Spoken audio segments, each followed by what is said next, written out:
അതും മലപ്പുറത്ത് നിന്ന് തന്നെയാണ്. നിലമ്പൂർ അകമ്പടത്ത് കാട്ടാനകൾ വീടിന്റെ മതിലും ഗേറ്റുമൊക്കെ തകർത്തു എന്നുള്ളതാണ്. നമുക്ക് ദൃശ്യങ്ങൾ കാണാം. ഇവിടെ ഇല്ലിക്കൽ ആദിലിന്റെ വീടിന്റെ നേരെയാണ് പുലർച്ചെ ഈ കാട്ടാനാക്രമണം ഉണ്ടായത്. ആ ദൃശ്യങ്ങൾ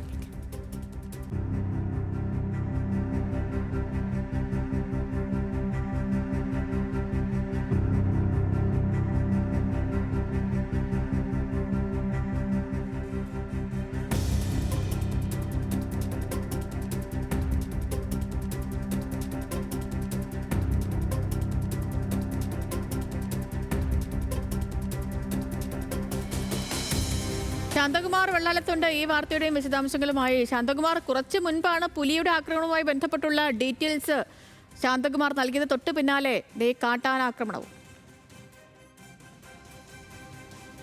ഒരു ഭാഗത്ത് പുലിയുടെ ആക്രമണം തുടരുന്നു. ഇപ്പോൾ നമ്മൾ ഈ ദൃശ്യങ്ങൾ കാണാം. അത് നിലമ്പൂർ തന്നെയാണ്. പക്ഷേ ഈ പ്രദേശങ്ങളിലെ കൃഷിയിടങ്ങളിലേക്കാണ് സാധാരണ കാട്ടാനകൾ ഇറങ്ങിയിരുന്നെങ്കിൽ ഇപ്പോൾ വീടിന് മുറ്റത്തേക്ക് വരെ എത്തിയിരിക്കുന്നു എന്നുള്ളതാണ്. ആ ദൃശ്യങ്ങൾ തന്നെ കാണാം. ഗേറ്റും മതിലുമെല്ലാം തകർക്കുന്നു. ആ വീട്ടിൽ ആൾതാമസമില്ല, അവർ വിദേശത്താണ്. ഈ CCTV ഗേറ്റ് തകർത്തത് കണ്ട് CCTV പരിശോധിച്ചപ്പോഴാണ് ആനകൾ തകർക്കുന്ന ഇതെല്ലാം ഒന്നും വ്യക്തമാവുന്നത്.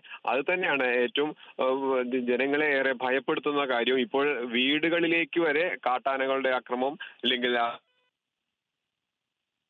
വളരെ ഭയത്തോടു കൂടി തന്നെയാണ് നാട്ടുകാർ കാണുന്നത്. പ്രദേശത്തെ ഇതിനൊരു ശാശ്വത പരിഹാരം ഉണ്ടാവണമെന്ന് നിരവധി തവണ വനംവകുപ്പിനോട് ആവശ്യപ്പെട്ടതാണ്. ഇപ്പോൾ പ്രധാനമായും അവർ ഉന്നയിക്കുന്ന ആവശ്യം ഈ നാട്ടിലേക്ക് ഇറങ്ങുന്ന ജനവാസ മേഖലയിലേക്ക് ഇറങ്ങുന്ന കാട്ടാനകളെ മയക്കുവെടി വെച്ച് ഇവയെ ഉൾക്കാടുകളിലേക്ക് മാറ്റി തിരിച്ചയക്കണം എന്നുള്ള ആവശ്യം കൂടി ഇപ്പോൾ ഉയർന്നിട്ടുണ്ട്. സേതു, ശരി ശാന്തകുമാർ, ഈ പറഞ്ഞതുപോലെ തന്നെയാണ്. ഒരു ഭാഗത്ത് പുലിയുടെ ആക്രമണം, മറ്റൊരിടത്ത് കാട്ടാന ഇറങ്ങുന്നത്.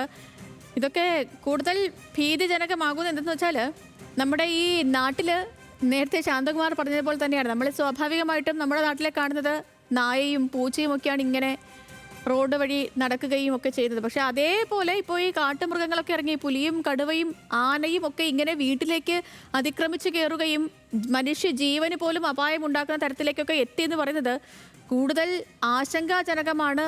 അതിനൊപ്പം ഭയത്തോടും കൂടി മാത്രമേ ഒരു നാട്ടിൽ ജീവിക്കാൻ കഴിയുന്നുള്ളൂ എന്നൊക്കെ പറയുന്നത് വലിയ കഷ്ടമാണ്. അപ്പോൾ വനം വകുപ്പ് ഇതിൽ ഒരു നടപടിയൊക്കെ എടുക്കുമെന്ന് പ്രതീക്ഷിക്കാം. കാരണം എത്രയായല്ലേ കാട്ടാന ആക്രമണവും ഈ മറ്റ് വന്യജീവി ആക്രമണങ്ങളിൽ മനുഷ്യജീവൻ പൊലിയുന്നതുമായുള്ള സംഭവങ്ങൾ. അപ്പോൾ വിവരങ്ങൾ നൽകുകയായിരുന്നു ശാന്തകുമാർ വെള്ളാലത്ത്.